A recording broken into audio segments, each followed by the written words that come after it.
ಭಕ್ತ ಮಾರ್ಕಂಡೇಯ ಕತೆ ಬಗ್ಗೆ ತಿಳ್ಕೊಂಡಿರೋರು ಶಿವಪಾರ್ವತಿ ಪಾತ್ರನ ನಟಿಸೋದಕ್ಕೆ ಮುಂದೆ ಬರ್ಬೋದು.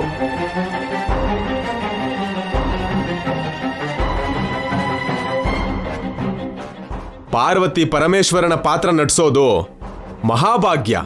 ಎಲ್ಲರಿಗೂ ಆ ಅದೃಷ್ಟ ಸಿಗಲ್ಲ. ಆ ವೇಷನ ಧರಿಸಿ ಮನಸ್ಸಲ್ಲೇನಾದ್ರೂ ಬೇಡ್ಕೊಂಡ್ರೆ ಖಂಡಿತವಾಗ್ಲೂ ನೆರವೇರುತ್ತೆ. ಅಲ್ಲ ಸರ್, ಸಿನಿಮಾ ಹಾಡಿಗೆ ಸ್ಟೆಪ್ ಹಾಕ್ಬೇಕು ಅಂದ್ರೆ ಈಗ್ಲೇ ಯಾರಾದ್ರೂ ಮುಂದೆ ಬರ್ತಾರೆ. ಆದ್ರೆ ಇಂಥ ಗೆಟಪ್ ಅಂದ್ರೆ ಯಾರು ಸಾರ್ ಮುಂದೆ ಬರ್ತಾರೆ ಕಾಮಿಡಿ ಮಾಡ್ಕೊಂಡು? ಬಾವಾ, ನಾವು ಶಿವಪಾರ್ವತಿ ವೇಷನ್ ಹಾಕೊಂಡ್ವಾ? ನಾವಾ? ಕತೆ ಎಲ್ಲ ನಮಗ್ ಗೊತ್ತಿದೆ, ಅದು ಸಾಕ್ ನಮ್ಗೆ. ಧೈರ್ಯವಾಗಿ ಮುಂದೆ ಹೆಜ್ಜೆ ಇಡೋಣ. ಉಳ್ದಿದ್ದೆಲ್ಲ ಆ ಶಿವಪಾರ್ವತಿನೇ ನೋಡ್ಕೋತಾರೆ. ಅವರೇ ನಮ್ಮನ್ನ ನಡೆಸ್ತಾರೆ. ಅವರೇ ನಮ್ಮೊಳಗ್ ಸೇರಿ ನಟನೆ ಮಾಡಿಸ್ತಾರೆ. ಮನ್ಸಲ್ಲಿರೋ ಆಸೆಗಳೆಲ್ಲ ಈಡೇರತ್ತೆ ಅಂದ್ರಲ್ವಾ? ನಮ್ಮ ಮಗು ಸುಳಿವು ಗೊತ್ತಾಗ್ಬೇಕು ಅಂತ ಕೇಳ್ಕೊಂಡು ನಾಟಕ ಮಾಡೋಣ. ನಮಗೆ ಒಳ್ಳೇದೇ ಆಗತ್ತೆ ಬಾಬಾ.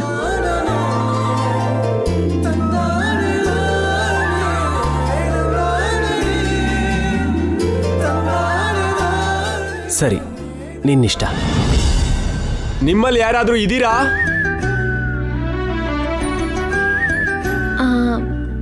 ನಾವಿದ್ದೀವಿ.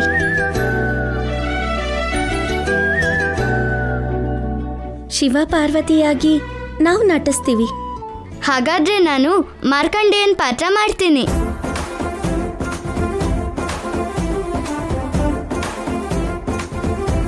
ಎಲ್ಲರೂ ಚಪ್ಪಾಳೆ ಹೊಡಿರಮ್ಮ.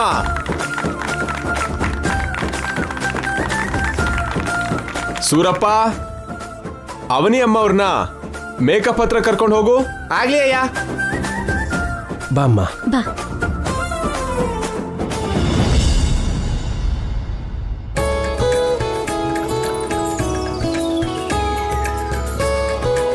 ಊಹಿಸದೇ ಇರುವಂತಹ ಒಳ್ಳೆ ವಿಷಯ ನಡೀತು. ಎಲ್ಲರೂ ಒಂದು 15 ನಿಮಿಷ ತಾಳ್ಮೆಯಿಂದ ಇರಿ. ಪ್ರದರ್ಶನ ಶುರುವಾಗುತ್ತೆ.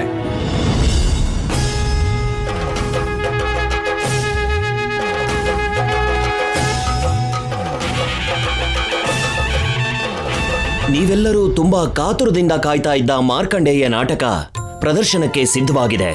ಮೊದಲು ಭಕ್ತ ಮಾರ್ಕಂಡೇಯನ ಕಥೆಯ ಬಗ್ಗೆ 4 ಮಾತುಗಳು. ಒಂದು ಕಾಲದಲ್ಲಿ ಮೃಗಂಧ ಎಂಬ ಋಷಿ ಅವನ ಹೆಂಡತಿ ಮರುಜವತಿ ಜೊತೆ ವಾಸ ಮಾಡ್ತಾ ಇದ್ರು. ಸಂತಾನ ಪ್ರಾಪ್ತಿಯಾಗದೆ ಶಿವನನ್ನ ಕಠೋರ ತಪಸ್ಸಿನಿಂದ ಪ್ರಾರ್ಥನೆ ಮಾಡಿದಾಗ ಪರಮೇಶ್ವರ ಪ್ರತ್ಯಕ್ಷನಾಗಿ ವರ ಕೇಳು ಅಂದ್ರು. ಆಗ ದಂಪತಿಗಳಿಬ್ಬರು ಒಳ್ಳೆ ಮಗ ಬೇಕು ಅಂತ ಕೇಳಿದಾಗ ಶಿವನು ಅವರಿಗೆ ಈ ರೀತಿಯಲ್ಲಿ ವಿವರಿಸಿದ. ಒಳ್ಳೆಯವನು, ಬುದ್ಧಿವಂತ, 16 ವರ್ಷ ಮಾತ್ರವೇ ಬದುಕೋ ಅಂತವನು ಬೇಕಾ, ಇಲ್ಲ ದುಷ್ಟ ಬುದ್ಧಿಯಿಂದ ಹೆಚ್ಚು ದಿನ ಬದುಕೋ ಅಂತವನು ಬೇಕಾ ಅಂತ ಕೇಳಿದಾಗ, ಮಹಾದೇವ, ಅಲ್ಪಾಯುಷ್ಯವಾದರೂ ಪರವಾಗಿಲ್ಲ, ಬುದ್ಧಿವಂತ ಮಗನನ್ನೇ ಪ್ರಸಾದಿಸು ಅಂತ ಮೃಗಂಧು ಕೇಳ್ದ. ಪರಮೇಶ್ವರನು ಆ ವರವನ್ನು ಪ್ರಸಾದಿಸಿ ಮಾಯವಾದ. ಕೆಲವು ದಿನಗಳೊಳಗೆ ಅವರಿಗೆ ಮಗು ಹುಟ್ಟಿದ ಮೇಲೆ ಮಾರ್ಕಂಡೇಯ ಅಂತ ನಾಮಕರಣ ಮಾಡಿದ್ರು. ಆ ಬಾಲಕ ವೇದಗಳನ್ನು ಕಲಿತು ಎಲ್ಲರ ಮನ್ನಣೆಯನ್ನ ಪಡೆದುಕೊಳ್ಳುತ್ತಾ ಬೆಳೆದು ದೊಡ್ಡವನಾದ. ಮಾರ್ಕಂಡೇಯನಿಗೆ 16 ವರ್ಷ ತುಂಬಿತು. ಆಯಸ್ಸು ಮುಗಿಯೋ ಸಮಯ ಬಂತು. ಆಮೇಲೆ ಏನ್ ನಡೀತು ಅಂತ ನೋಡಿ.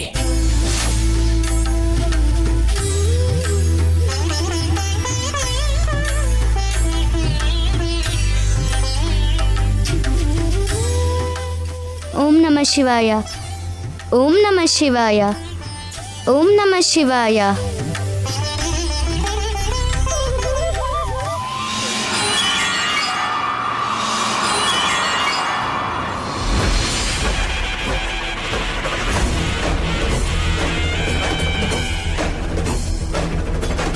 ಓಂ ನಮಃ ಶಿವಾಯ.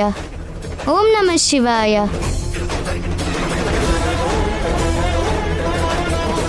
ಸ್ವಾಮಿ, ಏನು ದೇವಿ? ಯಾಕೆ ಆ ಕಿರುನಗೆ? ಅಲ್ಲಿ ನೋಡು, ಮಾರ್ಕಂಡೇಯನ ಸ್ವರ ಅತಿ ಮಧುರ. ಓಂ ನಮಃ ಶಿವಾಯ.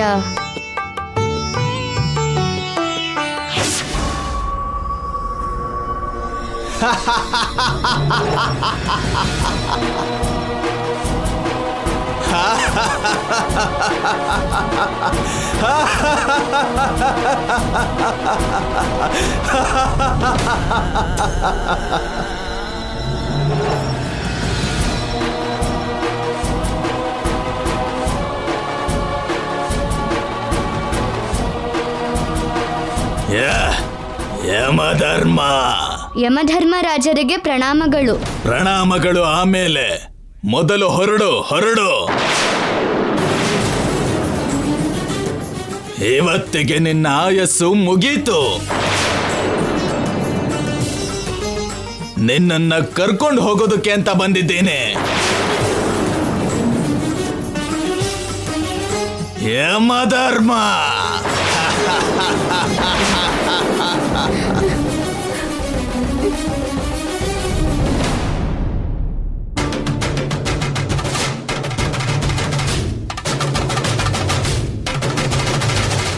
ಏಯ್, ನಿನಗೆ 16 ವರ್ಷ ತುಂಬಿದೆ. ನೀನು ಆ ಶಿವನ್ನ ಹಿಡ್ಕೊಂಡ್ರು, ಆ ಬ್ರಹ್ಮದೇವನ್ನ ಹಿಡ್ಕೊಂಡ್ರು, ಫಲಿತಾಂಶ ಶೂನ್ಯ. ಈ ಯಮಪಾಶಕ್ಕೆ ಸಿಗಲೇಬೇಕು ನಿನ್ನ ಪ್ರಾಣ. ನನ್ನ ತಂದೆ ತಾಯಿಗೆ ದುಃಖನ ಉಳಿಸಿ ನಾನು ಬರಕ್ಕಾಗಲ್ಲ ಯಮಧರ್ಮರಾಜ. ನನ್ನ ಪ್ರಾಣನ್ ಬಿಟ್ಬಿಡು.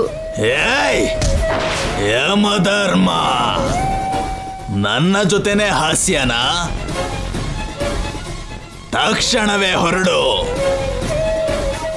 ಚಂದ್ರಶೇಖರ ಪಾಹಿ ಮಾಂ, ಚಂದ್ರಶೇಖರ ರಕ್ಷ ಮಾಂ, ಚಂದ್ರಶೇಖರ ಪಾಹಿ ಮಾಂ, ಚಂದ್ರಶೇಖರ ರಕ್ಷ ಮಾಂ, ಚಂದ್ರಶೇಖರ ಪಾಹಿ ಮಾಂ, ಚಂದ್ರಶೇಖರ ರಕ್ಷ ಮಾಂ, ಚಂದ್ರಶೇಖರ ಪಾಹಿ ಮಾಂ, ಚಂದ್ರಶೇಖರ ರಕ್ಷ ಮಾಂ, ಚಂದ್ರಶೇಖರ ಪಾಹಿ ಮಾಂ, ಚಂದ್ರಶೇಖರ ರಕ್ಷ ಮಾಂ. ಯಮಧರ್ಮ, ಮಾರ್ಕಂಡೇಯ, ಆವೇಶ ತರಿಸಬೇಡ. ತಕ್ಷಣವೇ ಇಲ್ಲಿಂದ ಹೊರಡು. ಚಂದ್ರಶೇಖರ ಪಾಹಿ ಮಾಂ, ಚಂದ್ರಶೇಖರ ರಕ್ಷ ಮಾಂ, ಚಂದ್ರಶೇಖರ ಪಾಹಿ ಮಾಂ, ಚಂದ್ರಶೇಖರ ರಕ್ಷ ಮಾಂ. ಪ್ರೀತಿಯಿಂದ ಹೇಳಿದ್ರೆ ನೀನು ಮಾತು ಕೇಳಲ್ಲ ಅಂತ ಗೊತ್ತಾಯ್ತು. ಈಗ ನೋಡು. ಯಮಧರ್ಮ.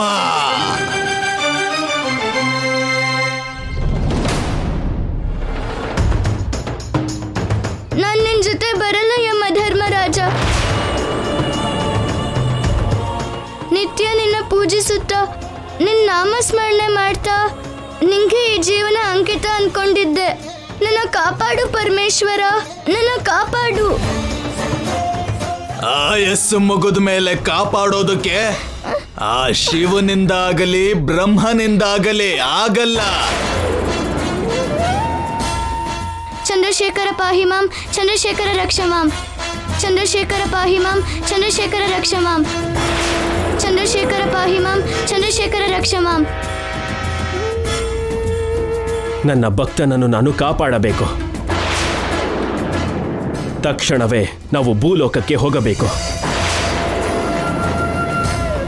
ಚಂದ್ರಶೇಖರ ಪಾಹಿ ಮಾಂ, ಚಂದ್ರಶೇಖರ ರಕ್ಷ ಮಾಂ, ಚಂದ್ರಶೇಖರ ಪಾಹಿ ಮಾಂ, ಚಂದ್ರಶೇಖರ ರಕ್ಷ ಮಾಂ, ಚಂದ್ರಶೇಖರ ಪಾಹಿ ಮಾಂ, ಚಂದ್ರಶೇಖರ ರಕ್ಷ ಮಾಂ, ಚಂದ್ರಶೇಖರ ಪಾಹಿ ಮಾಂ, ಚಂದ್ರಶೇಖರ ರಕ್ಷ ಮಾಂ.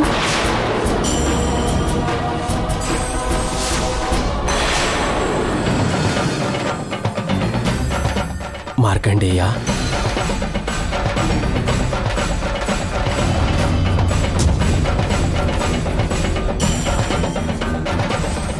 ಸ್ವಾಮಿ, ನನ್ ಮೊರೆ ಕೇಳಿದ್ಯಾ ಸ್ವಾಮಿ? ನನ್ನ ಭಕ್ತನ ಮೇಲೆ ಯಮಪಾಶನ ಹಾಕಿ ದುಸ್ಸಾಹಸ ಮಾಡಿದ ಯಮ.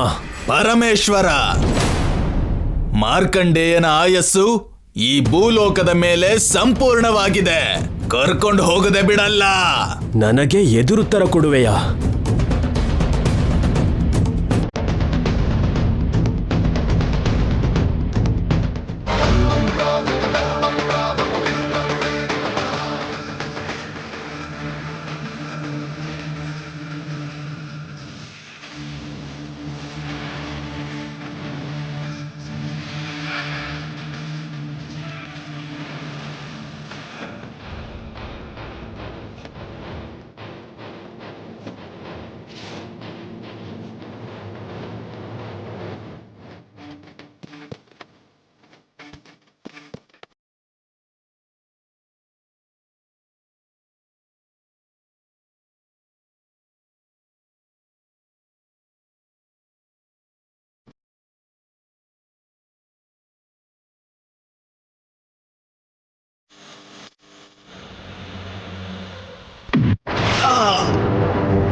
ನನ್ನ ಭಕ್ತರ ತಂಟೆಗೆ ಯಾರೇ ಬಂದರೂ ನಾನು ಕ್ಷಮಿಸುವುದಿಲ್ಲ. ಮಾರ್ಕಂಡೇಯ, ನಿನಗೆ ಪೂರ್ಣ ಆಯಸ್ಸನ್ನು ಪ್ರಸಾದಿಸುತ್ತೇನೆ.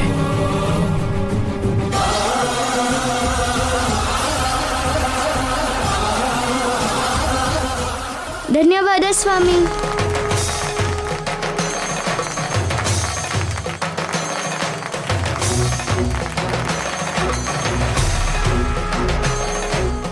ಓಂ ನಮಃ ಶಿವಾಯ.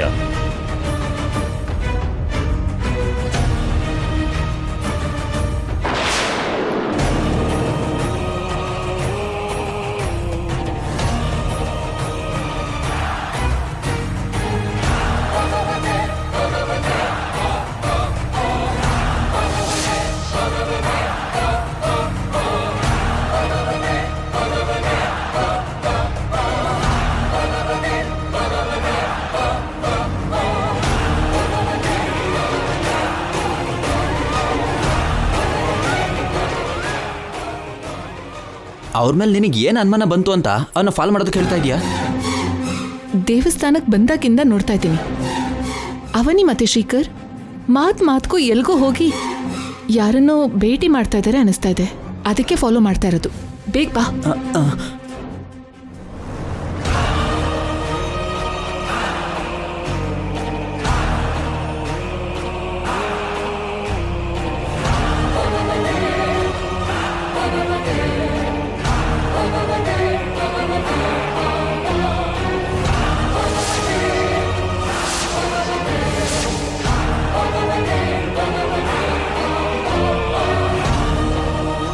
ಬಂಗಾರ, ಈ ಸ್ವಾಮೀಜಿ ಇಲ್ಲಿಗೆ ಯಾಕೆ ಬಂದ್ರು?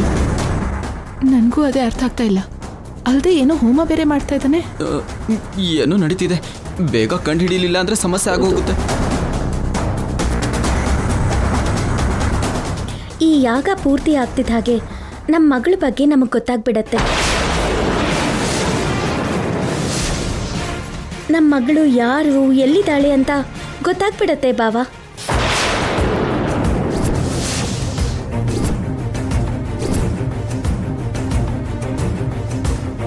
ಸಿದ್ದೇಶ್ವರ ಸ್ವಾಮೀಜಿಯವರ ಯಾಗದ ಫಲದಿಂದ ನಮಗಿದು ಜೀವನ ಪೂರ್ತಿ ನೆನಪಿರುವಂಥ ದಿನ ಆಗುತ್ತೆ. ಹೌದು ಬಾವ, ಇವತ್ತು ನಮ್ಮ ಕನಸು, ನಮ್ಮ ಆಸೆಗಳು ಎಲ್ಲ ನಿಜ ಆಗತ್ತೆ. ನಮಗೆ ಮಗು ಬಗ್ಗೆ ಗೊತ್ತಾಗ್ತಿದ್ದ ಹಾಗೆ ಹೋಗಿ ಮಗುನ್ ಕರ್ಕೊಂಡು ಬರೋಣ, ಅತ್ತೆಗೆ ತೋರಿಸೋಣ. ಸರಿ, ಹಾಗೆ ಆಗಲಿ ಅವನೇ. ಅಯ್ಯೋ ದೇವ್ರೆ, ನಡಿ. ಅಯ್ಯೋ ಅಯ್ಯೋ ಅಯ್ಯೋ, ನಮಗ್ ಗೊತ್ತಿಲ್ದೇನೆ ಇಷ್ಟೆಲ್ಲ ನಡೀತಾ ಇದ್ಯಾ? ನಾವು ಭಯ ಪಡೋ ಅಂಥದ್ದು ಏನೂ ಇಲ್ಲ. ಆ ಸ್ವಾಮೀಜಿ ಸಂಕ್ರಾಂತಿ ದಿನ ಅಕ್ಷಯ ಎದುರುಗಡೆ ಇಟ್ಕೊಂಡು ಹೇಳಕ್ಕಾಗ್ಲಿಲ್ಲ, ಇವಾಗ ಹೇಗೆ ಹೇಳ್ತಾನಂತೀಯ? ಅವತ್ತಾದಾಗೇನೆ ಎಲ್ಲ ದಿನನೂ ಆಗಲ್ಲ ಕೃಷ್ಣ. ಯಾಗಕ್ಕೆ ತುಂಬಾನೇ ಶಕ್ತಿ ಇರತ್ತೆ. ಅದ್ರ ಮುಖಾಂತರ ಏನನ್ನಾದ್ರೂ ತಿಳ್ಕೊಬಹುದು, ಎಂಥ ಅಸಾಧ್ಯವಾದ ಕೆಲಸನಾದ್ರೂ ಸಾಧಿಸ್ಕೊಳ್ಬಹುದು. ಆ ಯಾಗ ಪೂರ್ತಿ ಆಯ್ತು ಅಂದ್ರೆ ಅಕ್ಷಯ ಅವನಿ ಶ್ರೀಕರ್ ಮಗಳು ಅಂತ ಅವ್ರಿಗೆ ಗೊತ್ತಾಗ ಹೋಗುತ್ತೆ. ಅವಾಗ ಆ ವಿಕಾಸ್ ಮತ್ತೆ ಕಲ್ಪನಾ ಡಮ್ಮಿ ಫಾದರ್ ಅಂಡ್ ಮದರ್ ಅಂತ ಬಯಲಾಗ್ ಹೋಗುತ್ತೆ. ಅದಕ್ಕೆಲ್ಲದಕ್ಕೂ ಸ್ಕೆಚ್ ಹಾಕಿದ್ದು ನಾನೇ ಅನ್ನೋದು ಕೂಡ ಗೊತ್ತಾಗೋಗುತ್ತೆ. ಇಲ್ಲಿ ನೋಡು, ಹಾಗಾದ್ರೆ ಅರ್ಜೆಂಟಾಗಿ ನಾವು ಏನೋ ಒಂದು ನಿರ್ಧಾರ ತಗೋಬೇಕು.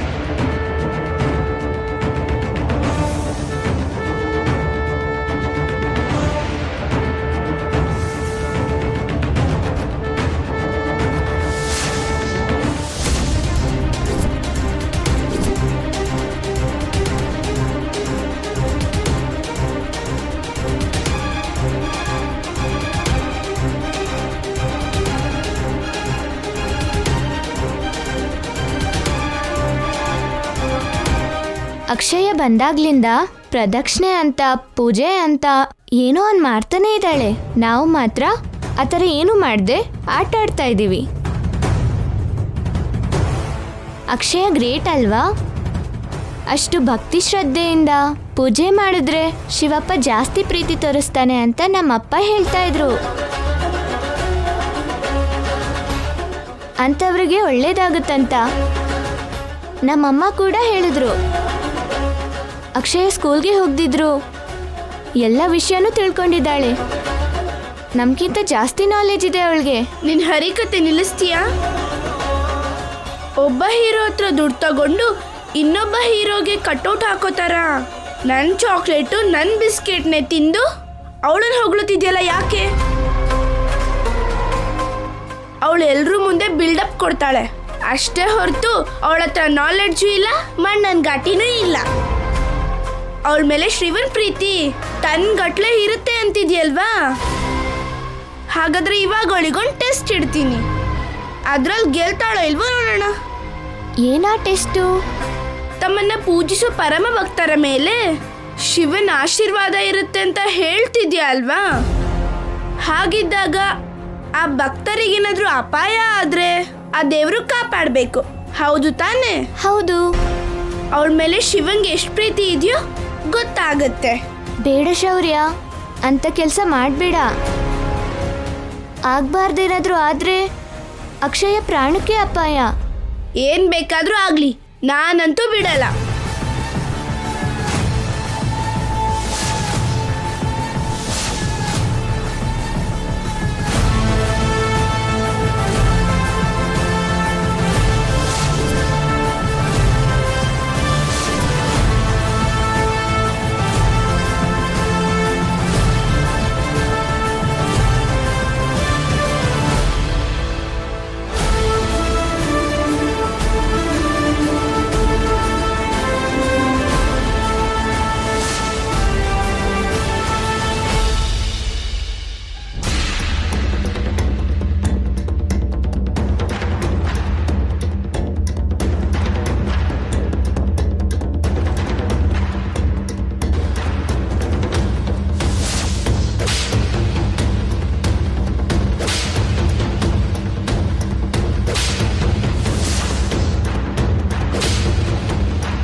ಬೆಂಕಿ ಬೆಂಕಿ!